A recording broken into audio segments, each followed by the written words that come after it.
పరిస్థితి మోదీ నోరికి మాట్లాడు. ఇంకెన్ని చెప్పాలి? ఒక్కటేనా ఏం చేశాడు? 370 రద్దు చేశాడు. శాంతిగా ఉన్న దేశాన్ని రామ్ టెంపుల్ కట్టించారు. మసీదులో కట్టవలసింది. మసీదు ఉన్న ప్రదేశంలో మేము రామ్ టెంపుల్ కట్టాం. లక్షల మంది మణిపూర్లో చనిపోతే ఈ రోజుకి టూర్ చేయలేదు. ఏంటి మోదీ చేసిన ఒక మంచి? జగన్మోహన్ రెడ్డిని అడుగుతున్నా, సరెండర్ అవ్వద్దు. నువ్వు సరెండర్ అయ్యావు. నేను గెలిపించారా? 25% ఈవీఎం ప్లాన్ చేసి చంద్రబాబుని పవన్ కళ్యాణ్ని గెలిపించారు. లేదా పవన్ కళ్యాణ్కి 21 సీట్లు 50,000 లక్షల మెజార్టీతో రావడం. అసలు బుర్రున్నాడు ఎవడైనా అలాగా ఆలోచించుకుంటే ఉంటాడా? బీజేపీ 0.8% ఉన్న రాజమండ్రిలో పురంధేశ్వరి గెలవడం ఏంటి? అక్కడ బీజేపీ వైసీపీ యంగ్ లీడర్ మొన్న కలిసి అంటాడు, ఐఎమ్ డిఫీటెడ్ అని. అరే బాబు, నీ ముఖానికి ఆ పదవి ఎక్కడ ఓడద్దురా? 2 గంటల ఫ్లైట్ లో కూర్చుంటే నువ్వు డిఫీట్ అవ్వలేదు, నిన్ను డిఫీట్ చేశారు, నిన్ను ఓడించారు. 25% ఈవీఎం ప్రీ ప్రోగ్రామ్ ఈవీఎంలతో ముందే జైమల్ బ్యాలెట్ పేపర్లో ఎలక్షన్ ఒక్కసారి మొన్న జగన్కి 100 సీట్లు వచ్చాయి. జగన్ గెలిచాడు. అది జగన్కి తెలుసు. పారిపోయాడు బెంగళూరు. డిప్రెస్ అయిపోయి దాక్కున్నాడు.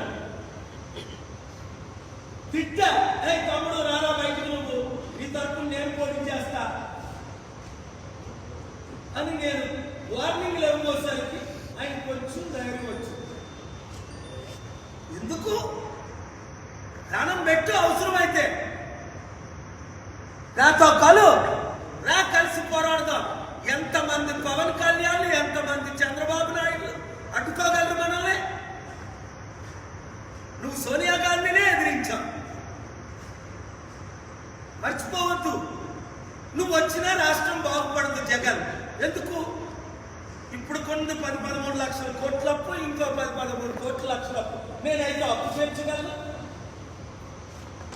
నువ్వైతే రాజకీయం చేయగలవు. ఎంత మంచి కాంబినేషన్ రావాలి కదా. ఎప్పుడైనా తిట్టానని కోపం? నేను తిడితేనే నీకు ఆశీర్వాదం, నేను తిడితేనే నీకు దీవెను. ఒక తండ్రి లాంటి వయసులో నీకంటే పెద్దోడిని, ప్రపంచ అనుభవంలోని కలిసి పోరాడదాం, రాష్ట్రాన్ని కాపాడదాం. ఇంత ఓపెన్ ఆఫరింగ్ ఎవరైనా ఇస్తారా? విజయసాయి రెడ్డిని నమ్మావు, నిన్ను ముంచేసి. శర్మిలాని నమ్మావు, నిన్ను రోజు జరుగుతుంది. బ్యాకెట్ స్టార్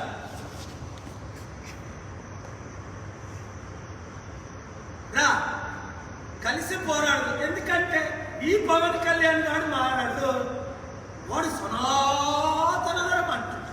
మొన్నటి దాకా నా భార్య క్రైస్తవురాలు, నేను క్రైస్తవులు, నేను యోర్దానులో బాప్తిజం పొందాను, నా పిల్లలు క్రైస్తవులు అన్న పవన్ కళ్యాణ్ ఈరోజు నేను పూర్ణ పిచ్చోళ్ళ ఎగిరిపోతున్నాడు. సనాతన ధర్మం. సనాతన ధర్మోడు క్రిస్టియన్ పెళ్లి చేసుకుంటాడా? సనాతన ధర్మోడు 3 భార్యలు పెళ్లి చేసుకుంటాడా? సనాతన ధర్మోడు బాప్తిజం తీసుకుంటాడా? సనాతన ధర్మవాడు నా క్రిస్టియన్స్, నా పిల్లలు క్రిస్టియన్స్ అంటారా? సనాతన ధర్మాన్ని ఇన్సల్ట్ చేయొద్దు. నీకు 1% క్వాలిఫికేషన్ లేదు సనాతన ధర్మంగా. నువ్వు సెక్యులర్. బయటకు వచ్చాయి పోస్ట్ కొరకు సనాతన ఎందుకు ఊరుకోవడం? అదో బతుక. నీకు మూవీలు లేకపోతే నేను హాలీవుడ్లో ఇప్పిస్తా. స్టీవెన్ స్పీల్బర్గ్ ఎంతమంది ఉన్నారు హాలీవుడ్లో. మూవీల్లో డబ్బులు లేవు, మూవీల్లో ఫ్యూచర్ లేదు. అన్నయ్య ఏమో కాంగ్రెస్ ప్యాకేజ్ స్టార్ 1000 కోట్లు సంపాదించాడు, నేను సంపాదిస్తాను. ఇదో బతుక. చరిత్రహీనుడిగా ఉండిపోతారా మీరు? దేశాన్ని కాపాడండి. తమ్ముడు పవన్ కళ్యాణ్ దేశాన్ని చూడు. నువ్వేమన్నా 2002లో నా హీరో డాక్టర్ కేఏ 2002లో మీ ఇంటికి నేను వచ్చినప్పుడు ఏమన్నా మరి నేను చదువుతాను. మరి ఏది నాకు